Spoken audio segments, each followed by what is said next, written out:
dedicated to Henry Foreman. In the years of the primal force and the dawn of terrestrial birth, man mastered the mammoth and horde, and man was the lord of the earth. Well, welcome to episode 92 of Agitators Anonymous. I am Alan Averill, the hostess with the mostest, or whatever you wish to call me. Episode 92, is it season 1 or is it season 2? All will be revealed, I suppose, in due course. Well, now, I had other plans for this week's podcast. I had grand plans of writing a piece about Elizabeth Bathory and getting up to my elbows in virgin's blood, prompted by an old friend sending me an unexpected Bathory shirt in the post. Cheers, Evil D, my old friend. And I found a few books I'd filed away somewhere, began to get the old notebook and the old quill out to start to make some notes on the old gal, Miss Bathory, and then my plans were irrevocably changed. And then last Friday morning, our unelected health official advisory board here in the good old Republic of Ireland, the one that you've heard me bemoan for nigh on 2 years, announced that in their opinion the Irish state could lift restrictions. And it was only a few days earlier, they were discussing mandatory vaccines, etc., among other restrictions. So basically what was in place from one day disappeared to the next. And then at 9 p.m, if I'm not incorrect, among all of the other things that I may or may not be correct or incorrect with over the course of this, what, let's be clear, is quite the monumentous podcast, one of the most important podcasts that I've done in my own small drop in the ocean. It has much gravitas, and it's going to be a spicy meatball, I promise you that. Our dear leader stood on the steps of the country's parliament and announced all restrictions were being lifted. Well, more or less all, from 6 a.m. the next morning, and the rest to go. And upon my viewing of Instagram yesterday morning, there was an ad from the government stating the rest of the restrictions that were going. I kid you not. The algorithm seemed to be trolling me, mocking my mental state over the last 2 years, but here we are. And like I said, wait, what? Hang on, like, hold the digger, pull the stopper, or whatever the phrase is in Irish. What the absolute F? Yes, from one day to the next, Ireland literally just did a huge turnaround and announced that was it.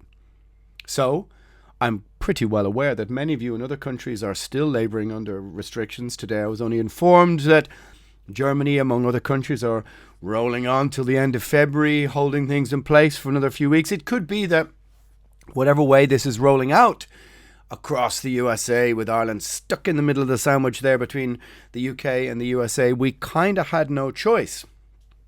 We're the sort of meat in between their Goliath sandwich, but here we are. Why Ireland? Like I said, I had grand plans for another podcast. And I know some of you are tired of hearing me talk about the pandemic, but I couldn't really discuss, or I couldn't really not discuss this, could I? I couldn't really just gloss over it and tell you, here's my top 10 albums of 1978, 1988, 1998, my blah, blah, blah, blah, blah. Well, it's all my blah, blah, blah, really, isn't it? But I couldn't not discuss this. So what happened? That's what this podcast is going to be. What happened? Why Ireland? Why not New Zealand? What has Mr. Putin been up to?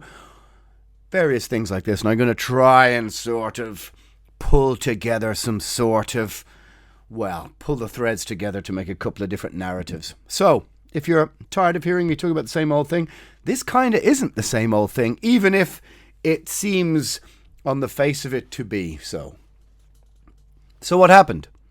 And what is happening around the world? Is the narrative crumbling? That's probably two words you've heard quite a lot over the last week. Is the narrative crumbling? Well, first things first, if you've been listening to the podcast, you will know that I always state there are multiple narratives at all times. So I don't subscribe to any one particular narrative. I never did. And the people who say that I do have never actually listened, I would imagine, to the podcast. There are always multiple narratives at play.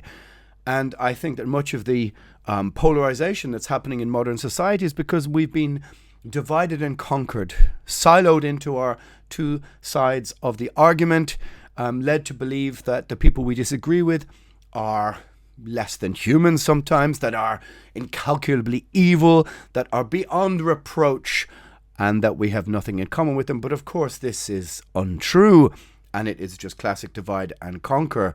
So the idea is always with the podcast, in as much as I am able to try and step back from that, to try and hold the ground, to consider, as I said, skepticism is the only real perspective on all these things, and try as I might, and it's not always possible because we do acknowledge and have our own biases, that there are multiple narratives, multiple angles with which to view things. So what happened? What happened? Why Ireland? Why Ireland? Weren't we first to get the smoking ban? Oh, yes, we were 3 weeks ago, as my friend Steve Hughes says, but we live in pubs. Well, Mr. Hughes, we were among the first this time around again. Why? I don't. Well, it's kind of broken my brain, so let's try and get into this. Let's look at Ireland and some other countries following suit, and then make our way across the barricades of insanity to New Zealand, for example, where they are imposing a 24-day isolation quarantine on people. 24 days. Imagine you're in some working class area and you're locked in a room in a tower block for 24 days. I can only imagine the untold, uncalculable percentages of human misery that would greet upon a country foolishly chasing a 0% chimera. But you know, if you will hunt ghosts. Anyway, so is it stupidity or bare naked calculated authoritarianism? Who can tell? Who can tell? And it's too far away. Really, shouldn't I stay in my lane? And my lane is Ireland. So let's have a look and see why, wherefore, what's going on here. First things first, Ireland shares a border with the United Kingdom. I'm not going to go into the reasons why. I did do a podcast before about why that little bit at the top belongs to the United Kingdom and the other 26 counties below belong to the south, the Republic of Ireland. You can scroll back about a million years to 1978 or 1878 or whatever year it was when I did that podcast, and you can have a look there. But Ireland shares a border with the UK. So if the UK, as they did the day before we removed our restrictions, decided, ours are gone also, well, you know, we were our hand was slightly played for us. And so, it would seem, in an act of desperation, English Prime Minister Boris Johnson, the Bojo, removed all restrictions. He's under fire, it would seem, for using 10 Downing Street as a bit of a session gaff, a party house for most of the lockdown. Bring us our own beer, Boris is having a fucking sesh, man. Yeah. Boris has been using 10 Downing Street as his own party pad, it would seem.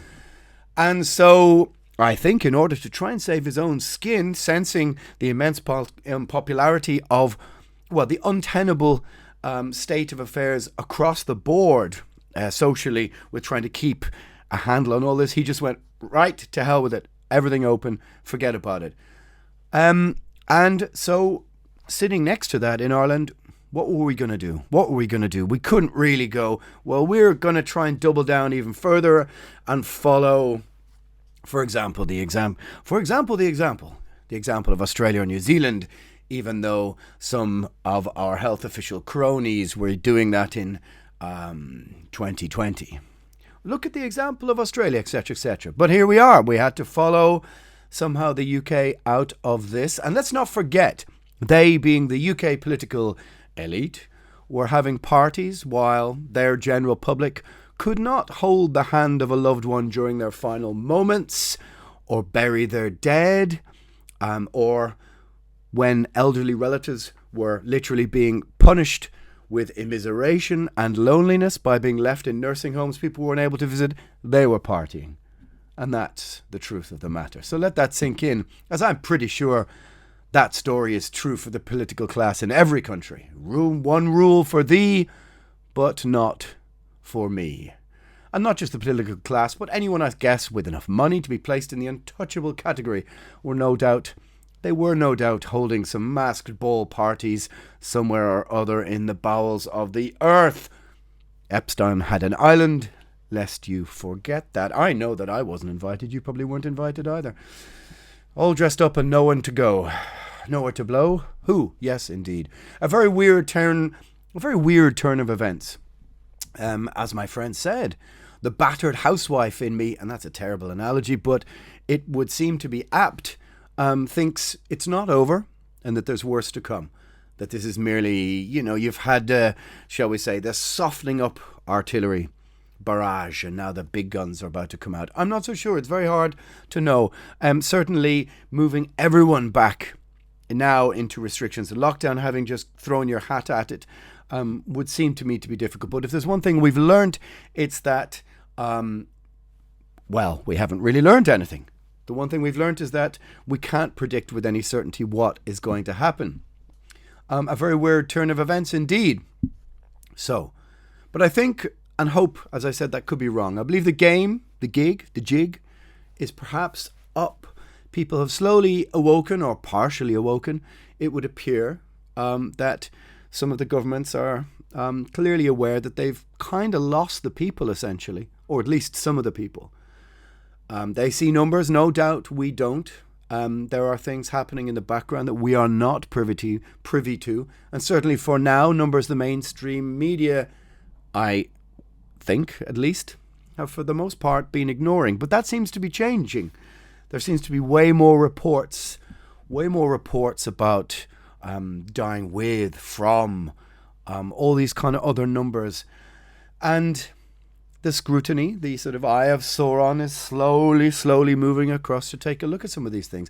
And so there are more and more stories in the media critical of what the approaches have been over the last 2 years. They are, for the most part, ignoring, for example, huge protests across Europe. But there are definitely stories when I click in and have a little look that are much more critical than they were 2, 3, 4, 5 months ago. So why Ireland? Why Ireland? I can imagine the sort of booster uptake is pretty abysmal, would be my guess. Among kids, must be pretty abysmal. Are they exaggerating the overall uptake of vaccines? It's hard to say. What I could sense, or what I could observe, is that there's a growing public awareness that the vaccines maybe don't really do what the people were told they were going to do, and B, are they as safe as they were told? Mix in all of these things, and there's a sort of slow-moving skepticism or head-scratching among the public. The slow review, the slow release of safety data from Pfizer, Moderna, etc. And there's something moving under the surface. The truth has a great knack of coming out in the wash, as a friend said to me. Now, well, I kind of believe that. That was at least before it seemed clear that tech, pharma, state and media were all batting on the same team. Something is clearly happening. The great unwashed are chattering. They're chattering. They're wondering, hang on, I followed all those rules, and yet I still got this, and when I got it, nothing really happened. That's anecdotally the story from everyone I talked to about this, from my neighbour upstairs to my parents' elderly friends, to everyone really. So what is happening? It seems possible to me that the gig is up. Omicron is clearly kryptonite to the lockdown narrative. It's rumoured, I don't know quite how true this is, but to have rifled through 500,000 people in the island of Ireland. At least that's what I heard. So many people who've been following the rules and been scared by state, followed everything, 90-odd% vaccination take-up, and then they went and got it. And then kind of went, oh, shrugged their shoulders and scratched their chins and went, "Hey, is that kind of it?" And the isolation and close contact rules, which hadn't really been updated since the very first surge at the beginning, now placed a huge section of the workforce, out of work. No one was working. And let's be frank, quite a section of people just sort of didn't really want to work. Hey, I get it. I understand that. Who are you telling? And no country can really run itself like that. That even though last week or the week before the banks declared their best ever year in 2021, don't forget they had to underwrite all these huge loans, a country just can't really run itself like that. There are threats of supply chains being broken, food perhaps not getting to the shelves. And don't forget, if the food don't get to the shelves, we are 3 days away from a true zombie apocalypse that even most likely the 1% haven't built the walls high enough to insulate themselves from. Oh, those 1%. No, it's true. I think that there was very great worry that literally no one was working. And how can a country really function like that? Really function like that?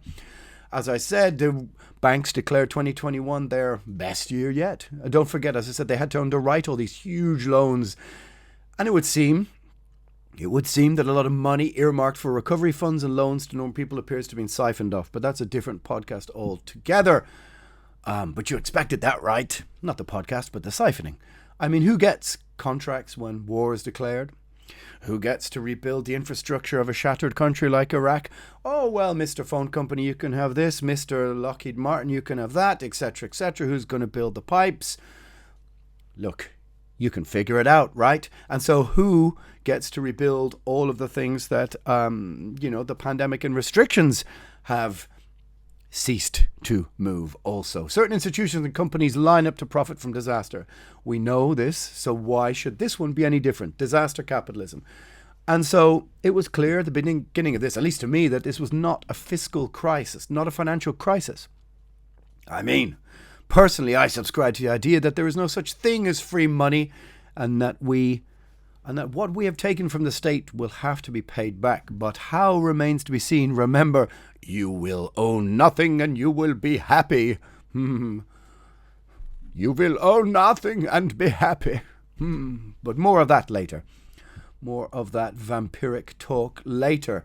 Eventually, normal people have to even reach the point where they can clearly see there is no real threat anymore, as in, threat by multitude towards human life. Even when they followed all the rules and followed all the instructions, they still got a bloody nose, or should we say a runny nose, to be daft about it. I shouldn't give up my day job. Comedy is not my strong suit.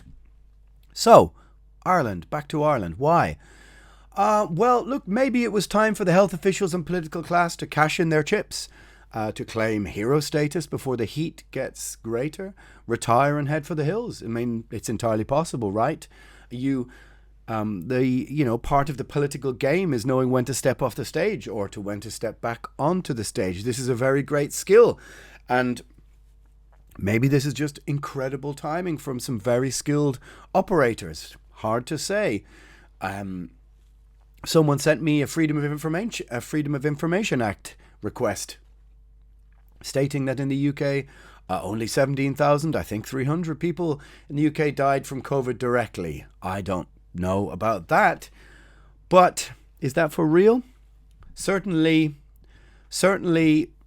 it could be said that maybe some people are beginning to realize in that political class that this whole situation is becoming somewhat untenable, that the weight of its own restrictions, rules, endless political meandering, maneuvering, competence, incompetence, grifting, whatever, that the weight was just getting too great, and that the numbers were slowly coming out, and normal people were beginning to wonder, hang on, that doesn't seem right.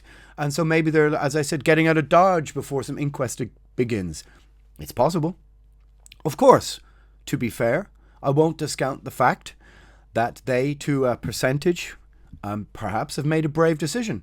And to give them some credit for not doubling down like many other countries are, I will, of course, for the sake of levity, state, as I said at the top of the podcast, the truth is always somehow residing in the grey area.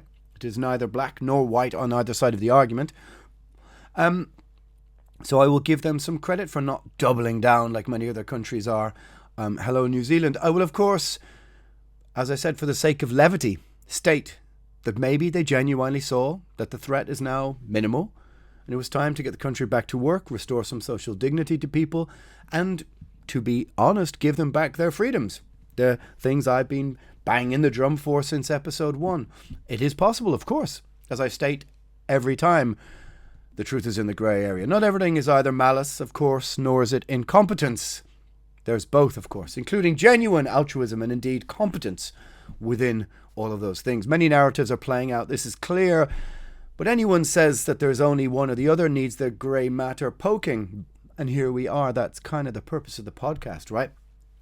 Are we moving to episode 2? Sorry, season 2. Well, let's see. That's up to me to really decide. Does it mean that the seasons are based on an Irish context or a European context? So, maybe the number of deaths imminent from untaken screenings and cancers changing their minds anecdotally. The daily death rate, as they call it, in the Republic in 2021 makes for grim readings. Maybe the suicide stats finally caught up mentally and morally. The nightmares of families, as I said, unable to bury their dead. And many of the random nonsensical laws and rules finally caught up morally to people, and they thought, this just doesn't make any sense anymore. Who knows? As I said, one thing we've learned is that we can't really predict much, and who knows, maybe in 3 weeks something else happens. As I said, the Monster Energy variant, and we roll back into somewhere else. As Typo Negative said once, express yourself, feel free. So, again, I can't really, let them off the hook for putting the Irish people through 2 years of this, but it feels that the whole narrative is now, as I said, maybe crumbling. Maybe it's Fauci's leaked emails. Maybe it's, even CNN, even people who had been fully, let's say, media mouthpieces and people and outlets that have been fully supportive of most of these things are now, there's now cracks starting to appear in the narrative all over the place. And I think basically, as I said, Omicron might have been the kryptonite to the narrative, because it just rifled through society and people got it and then talked amongst themselves and went, okay. Or maybe it's the possibility of Russia invading Ukraine. Maybe it's a cognitively impaired Biden administration at the helm of that encounter. Merkel is standing down after what seems, 20 years in power. A lot of things are changing. So maybe the whole COVID narrative itself is simply running out of steam. But why Ireland? Why indeed Ireland? And when you look at what's happening in Germany, Austria, of course Australia and New Zealand, but it feels like much of the political class in other countries and others I haven't mentioned are kind of doubling down for the meantime. Maybe allowing a few things to come back. And it must be said, on some level, punishing their public in an almost punitive and adolescent manner.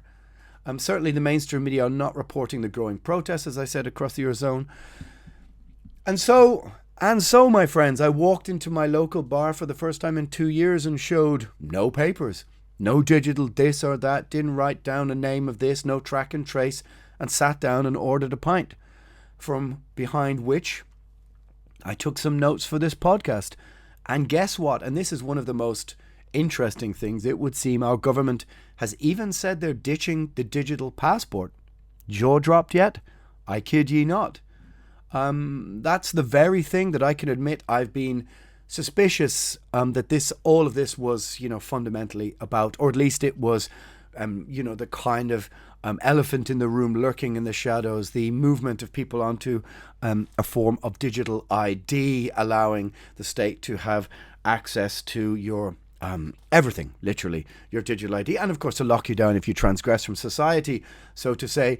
But now, of course, as I said, this could change in a week or two, and who knows what might happen in a month or 2 or 3, and they might just simply rebrand that vaccine passport as something else. And in Ireland we didn't really protest much, we didn't kick up much of a fuss, and here we sort of are. I'm suspicious, yeah. Who wouldn't be? But let's be clear, let's hope what is happening in the US, the UK, Scotland and Ireland is going to spread to the mainland of Europe. I hope so. If you're listening to me out there, let's hope so. And yes, that was the most jaw-dropping thing, that they were just like, nah, I think we're going to, I don't think you need that from now on in. So let's just pause for a small breath there. Because if that's what they're really saying, then could it be that within a couple of months, the rest of Europe does the same thing and the digital passport concept just gets scrapped? Which, let's be honest, most of the people who've been discussing liberty, freedom, all the things that I've been discussing were the most worried about, allowing state and technocracy to have this hold over your life, which seemed that the Chinese social currency system, or a version of it, was baked into the cake. Again, it's a head scratcher, right? Anyway, punishing and not protecting. It would seem that many governments are, listening to the progressive voices in their constituency, or among those polls who it would seem back mandates against, for example, the unvaccinated. And I think you have to really dig down into why that is. Is it because the same people were painted as, alt-right at the beginning of this, or connected to Trump, or 5G, all that kind of stuff? I would say this is more than likely. I mean, I said it before in the podcast, but I think if Trump had been pro-lockdown while he was still in office, many people who are, would have just picked the opposite side. Society was that polarized. But something strange is going on in these numbers. If for the people who are sort of in Europe screaming about the unvaccinated and saying, yeah, well, I wouldn't mind if they got sent to, into, camps, or they were fined, or this and that and the other, let's not forget that while those people have been painted as, conspiracy theorists, the fact is much more likely that they're ethnic minorities. In Europe, the Muslim community, I would guess, on religious grounds, or even based on a historical distrust of the intentions of the institutions of power within those very states, within which they have always felt peripheral and outcast from. I would hazard that's a reasonable guess that actually across many, even in Austria and Germany, there are many of the people who are among the unvaccinated are indeed ethnic minorities. Does that change the angle of viewing this for people who are super, polarized to stand on one side and view the unvaccinated with some form of, some form of distrust, even moving all the way to some form of mild hatred? It would seem to me that it's, again, as I said off the top, a classic case of divide and conquer, demonizing one side of the argument and allow the other side to claim the moral high ground, to feel righteous in their wrath. And who would say there isn't a form of religious zeal to the support of restrictions? And we've seen many people, journalists, celebs, people within our own heavy metal scene, carrying water for big pharma and tech with almost religious fervour. Very strange. Weren't health workers applauded at the beginning of the pandemic and now threatened with sacking over mandates? Again, interesting. And being silenced over whistleblowing, over corporate profit margins steering the healthcare narrative. It's very complicated. My brain is broken. I need a holiday. Anybody want to pay for that for me? Anyway, is it possible that the old digital passport will be redundant here, but you're going to have to fire back up the app to get on a plane, leaving Ireland to go to the mainland? I have no idea. Perhaps the whole social currency system was just a red herring in itself. Now, I'm not convinced of that. As I said, great lads, the Chinese, great lads altogether. And speaking of them, class chaps indeed, our friends, the World Economic Forum, for whom some of you believe is just a sort of nonsense theatre, a sort of invention of conspiracy theorists. But I would say that most of you who do think that have never really looked into them.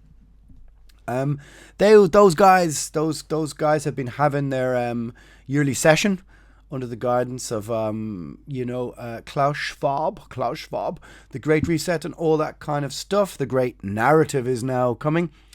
And if you want to go back to the episodes to that one, you will find my thoughts about the Great Reset. And who gave the first speech after the curtain was lifted? Xi Jinping from the CC Cool Party, followed by, it would seem, Mr. Fauci. Mr. Fauci, I am the science fiction. And what follows? The Great Reset? Well, it's, I think, kind of being called, rebranded, the Great Narrative.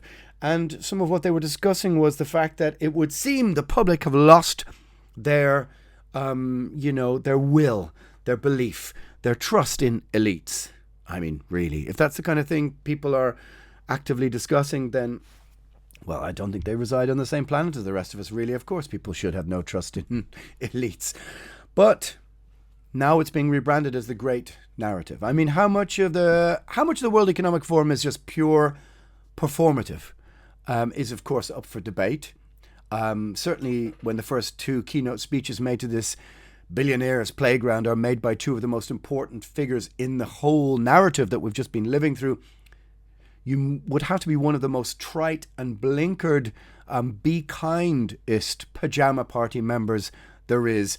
A cove addict of Rogan hating proportions to not believe that there might be some element of this that is not only theatre.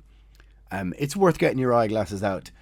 I think debt forgiveness in trade of property with a UBI tethered to social currency score. Did I just say that? Well, sure, let's see. Could just be theatre, who knows? But certainly the idea that the actions and deeds of the WF would just be, dismissed out of hand as, that's just tinfoil. Certainly isn't. This is a quick ramble, isn't it? I have the feeling I have drunk too much coffee today. But it is indeed, as I said, a sort of monumentous podcast, because the podcast itself was started, I suppose, as my own therapy session to deal with the situation we were living under. And this is the first week where I sort of find, it's just a normal miserable January in Ireland. A normal grey, rainy, miserable Dublin. But it just so happens that you can walk into your local pub and not be faced with a raft of restrictions and rules. Yeah, it's been a pretty strange week. So, what could the other reasons for this be? I mean, it could be as I said, the possible standoff between the US and Russia has kind of forced the political class, or will force them, to pivot somewhat and ask the behavioural scientists who had a cushy number advising government how to nudge people into lockdown to leave the party. You guys have to get out of here. It won't do if we all go up in smoke. Get the NATO chief in here on the double, pack up those case modelling toys and get me a double whiskey on the way back. Are there any adults left in the room? I'm almost an adult. I could do with a job, so give me a call. The truth is, I think maybe that while the elderly, middle-class, rich and indulged heart of Europe and the Anglo-sphere has been busy trying to foolishly create a risk-averse society, our boy Putin has been busy. And so have the Chinese Cool Party, massing troops on the Ukrainian border, coupled with a possible move into Taiwan. Maybe our healthcare troubles are merely the smokescreen for some geopolitical saber-rattling from the red side of the table. It's possible, right? Or could it could just be simple opportunism, or of course that there's a million other things going on underneath that. No doubt there's some gas pipeline somewhere that needs to be built. Certainly, being somewhat serious about it all, it's clear that since the reckless days of the post-communist collapse in the early 90s, European leaders, at least I would say, kind of took their eye off the ball, or at least the incumbent leaders following the retirement of the 80s set, who grew up among in the old Cold War scenario. I would say they took their eye off the ball in terms of dealing with what has now become, since Putin's reign, the reassembly of the old USSR, or at least the ambition to. Much like, let's say, Obama's Middle Eastern policy failings, which allowed the Taliban and ISIS to flourish, amongst many other things. So Western leaders' failure to really listen to Russia's new old school thrash cassette mix, because they couldn't find a boombox or cassette player, is now kind of coming home to roost. Then again, what do I know? I'm just a singer in a heavy metal band, right? So, let's get to this little discussion nugget. what does this mean for people on either side of the narrative? What does it mean for the people who supported restrictions, supported the narrative? Well, I don't think this about turn really means anything other than more or less everything in place the day before made no sense. As in, all of the things that were there a week before and were being shouted at, and you were being told there's this, that, and the other, and mandates of this, and then one day, oh, back to normal. Well, how do we view then all of the rules and regulations that were placed on our liberty and freedom only 24 hours before? It must place them in a slightly different perspective. And I think one of the things that I think we can say we've all learned, at least I've learned, is that changing your mind, for example, on something because you come into more information or you understand something greater, is a very valuable thing. A U-turn is a very helpful maneuver. But I think the narcissistic urge of social media over the past decade has encouraged people to decide that doubling down is more important than, for example, changing your mind or adopting a U-turn. And I think there are many people out there who do kind of feel that something is not right, but followed all the rules and supported them, and also shouted down everyone who disagreed with them as a granny killer or many other things, including conspiracy theorists. I have a feeling many of those people do feel a bit silly. But you know what? Hold your hand up. If that's you, hold your hand up and say, well, the skeptical, rational perspective on the world means maybe there is some new info here I need to reevaluate.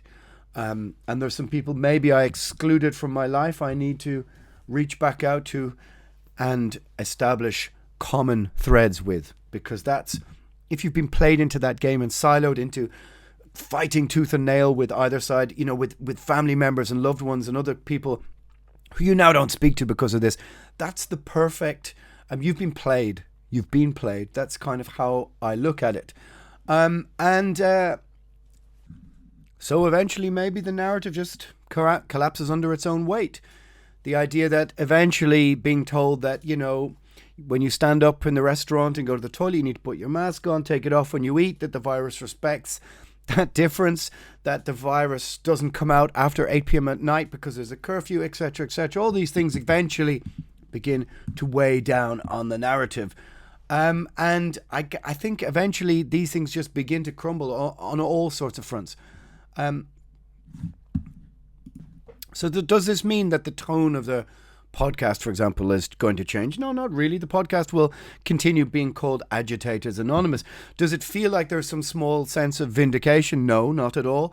Like I said, and always will say, that the truth is grey, and it's about, the only rational perspective being that of skepticism. I mean, the idea of there being some sort of unified response to this, some sort of EU-wide response to this, has proven to be obviously complete nonsense. Every country was fundamentally left to implement its own rules. And while I, can sit in the local bar and bring up YouTube and watch huge protests in other European cities that I know very, very well, here off the coast of Europe, the last outpost before de-America, things for now seem to be completely different. And then, like I said, I talked to friends in New Zealand and Australia who tell me the complete opposite, but yet people are messaging me from all sorts of places. And this is one of the benefits of doing the podcast. When I say send me messages from wherever you are, there are people messaging me from Asia, from Mexico, from South America. Even I get some messages from Africans of people going, hey, listen, things are open here. Now, why is that? It's basically because those countries are, I suppose, let's be brutal about it, they're not rich enough to just stay closed all the time. And that's maybe been part of the problem here in the West. People, a rich, indulged middle class, were scared into trying to create a completely risk-averse society. And that just isn't possible. That's just not the way life can be created.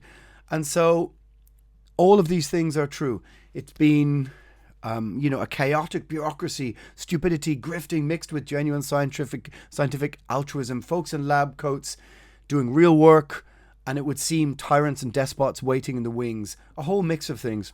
So as I said, right now in Ireland, things seem much freer than they've been in 2 years. It seems like 3 years ago, feels like 10 years ago, and yet There are people sitting alone in an apartment somewhere in New Zealand dealing with 24 days of isolation. There's no rhyme or reason to the whole thing. Certainly not. But was there ever? Maybe that's entirely the fault of anyone trying to find rhyme or reason in this, or trying to really get to the nub of it and understand. But here we are. So it will remain, I think it will remain season 1 for the time being. And let's hope that over the next month we begin to see some of the same things that have happened here happening across Europe and happening across the rest of the world that is still dealing with all of these, just dealing with things.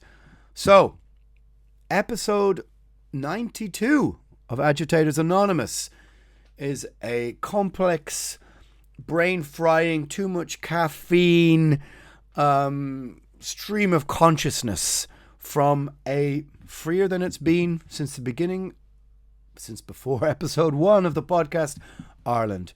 So what can I say? Hang tight. Planet Satan, over and out. This is Alan Averill. You can follow me over at patreon.com/Alan Averill for other rehearsals, podcasts, all sorts of other things. Head over there and take a look at what's going on. And we will continue.